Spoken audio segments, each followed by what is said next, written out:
সহজ লেসনে তোমাদের সকলকে স্বাগত। আজকের এই ভিডিওতে আমরা পঞ্চম শ্রেণীর প্রথম পর্যায়ক্রমিক মূল্যায়ন 2025 সালের বাংলা বিষয়ের নমুনা প্রশ্নপত্র সেট 4 এর সম্পূর্ণ উত্তর সহ আলোচনা করব। তো চলো এই ভিডিওতে আমরা ক্লাস 5 এর ফার্স্ট ইউনিট টেস্ট 2025 বেঙ্গলি সাবজেক্টের এই কোশ্চেন পেপারের উত্তরগুলো দেখে নিই। তো প্রথম ইউনিট টেস্টে তোমাদের পরীক্ষার পূর্ণমান হচ্ছে 20 নম্বর, সময় দেওয়া থাকবে 40 মিনিট। এই প্রশ্নদের পিডিএফ আমাদের সহজ লেসন অ্যাপের মধ্যে দেওয়া আছে, অ্যাপের লিংক ডেসক্রিপশন বক্সে রয়েছে, সেখান থেকে তোমরা অ্যাপটিকে ডাউনলোড করে চাইলে প্রশ্নের উত্তরের পিডিএফ ফাইল সেখান থেকে নিতে পারো।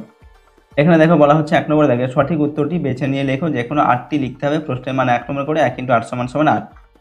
একের দাগে বুনো হাঁসের ডানায় বো বো শো শো শন শন গাক গাক শব্দ শোনা যায়। তো বুনো হাঁসের ডানায় কি শব্দ শোনা যায়? উত্তর লিখবে শো শো। 2 নম্বর হচ্ছে হাবু পাগল বলেছে তার বড়দাকে মেজদাকে তেজদাকে না ছোটদাকে। তো হাবু পাগল বলেছে তার তেজদাকে। এরপর হচ্ছে 3 নম্বর এতোয়ার গ্রামের নামটি হলো সালগেরিয়া, হাতিঘর, রোহিঙ্গা, গুপ্তমণি। তো এতোয়ার গ্রামের নাম হচ্ছে হাতিঘর, ঠিক আছে। 4 নম্বর মতি বাবু ছিলেন গ্রামের আদি পুরুষ, ভগবান, মাস্টার না জমিদার। তো মতি বাবু ছিলেন গ্রামের জমিদার। 5 নম্বর দাগে পানির ঝাল কমানোর জন্য দেওয়া হয় নুন, দুধ, চুন না জল। তো পানির ঝাল কমানোর জন্য দেওয়া হয় চুন। 6 নম্বর মাথার উপর দিয়ে বুনো হাঁস পূর্ব, পশ্চিম, উত্তর না দক্ষিণ দিকে উড়ে যেত। তো মাথার উপর দিয়ে বুনো হাঁস দক্ষিণ দিকে উড়ে যেত। 7 নম্বর আমি ভাত খাই, এটা সকর্মক ক্রিয়া, অকর্মক ক্রিয়া, দ্বিকর্মক ক্রিয়া না নঙর্থক অনর্থক ক্রিয়া। তো এখানে আমি ভাত খাই এটা হচ্ছে সকর্মক ক্রিয়া। এখানে ভাত হচ্ছে সকর্মক ক্রিয়া, অর্থাৎ খাই এটা হচ্ছে ক্রিয়া, ঠিক আছে, তার জন্য এটা হচ্ছে, এবং ভাত হচ্ছে আমাদের কর্ম, ঠিক আছে। কি খায় না ভাত খায়, তো এটা হচ্ছে একটা সকর্মক ক্রিয়া, এখানে কর্ম রয়েছে তার জন্য। 8 নম্বর হাবুর মেজদা এবং সেজদা উভয়ে মোট 18টি, 15টি, 20টি না 26টি পশু পোষে। তো হাবুর মেজদা আর সেজদা এই দুজনে মোট কতগুলি পশু পোষে? উত্তর হচ্ছে 18টি। 9 নম্বর অথচ, কিন্তু, বাহ এগুলি হলো সর্বনাম, অব্যয়, বিশেষণ। তো অথচ, কিন্তু, বাহ এইগুলো হচ্ছে একটা অব্যয়। 10 নম্বর পাখির কাছে ফুলের কাছে কবিতাটির লেখকের নাম কি? লেখকের নাম হলো মহাশ্বেতা দেবী, আল মাহমুদ। এরপর হচ্ছে রবীন্দ্রনাথ ঠাকুর না বিষ্ণু দে। তো পাখির কাছে ফুলের কাছে এই যে কবিতা, এটা লেখক হচ্ছেন কে? উত্তর লিখবে আল মাহমুদ।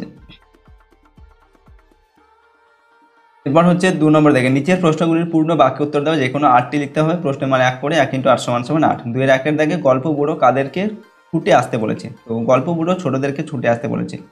2 নম্বর হচ্ছে পাখির কাছে ফুলের কাছে কবিতায় কবি চাঁদকে কিসের সঙ্গে তুলনা করেছেন? তো পাখির কাছে ফুলের কাছে কবিতায় কবি চাঁদকে ডাবের সঙ্গে তুলনা করেছেন। 3 নম্বর হাবু ও তার দাদাদের পোষা মোট পশু পাখির সংখ্যা কত? হাবু ও তার দাদাদের পোষা মোট পশু পাখির সংখ্যা 175টি। 4 নম্বর বুনো হাঁসেদের কি সয় না? তো বুনো হাঁসেদের বেশি গরমও সয় না, আবার বেশি শীতও সয় না। 5 নম্বর দেখে ডুলং নদীর আদিবাসীর নাম কি? তো ডুলং নদীর আদিবাসীর নাম হচ্ছে দরঙ্গারা। 6 নম্বর গল্প বুড়ো কাদের গল্প শোনাবে না? তো যারা শীতের ভোরে ঘুম থেকে উঠে তার কাছে আসবে না, গল্প বুড়ো তাদের গল্প শোনাবে না। 7 নম্বর দাগে এই ছাদের মরুভূমিতে তখন একটা কি দেখা দিয়েছিল? তো এখানে উত্তর লিখবে এই ছাদের মরুভূমিতে তখন একটা ওয়েসিস দেখা দিয়েছিল। 8 নম্বর তাঁবুতে বুনো হাঁসগুলি কি খেত? তাঁবুতে বুনো হাঁসগুলো টিনের মাছ, তরকারি, ভুট্টা, ভাত, ফলের কুচি এইসব খেত। 9 নম্বর হচ্ছে বিমলার ছোট ভাইয়ের নাম কি? তো বিমলার ছোট ভাইয়ের নাম হচ্ছে অবনী। 10 নম্বর বালক রবীন্দ্রনাথের প্রধান ছুটির দেশ কি ছিল?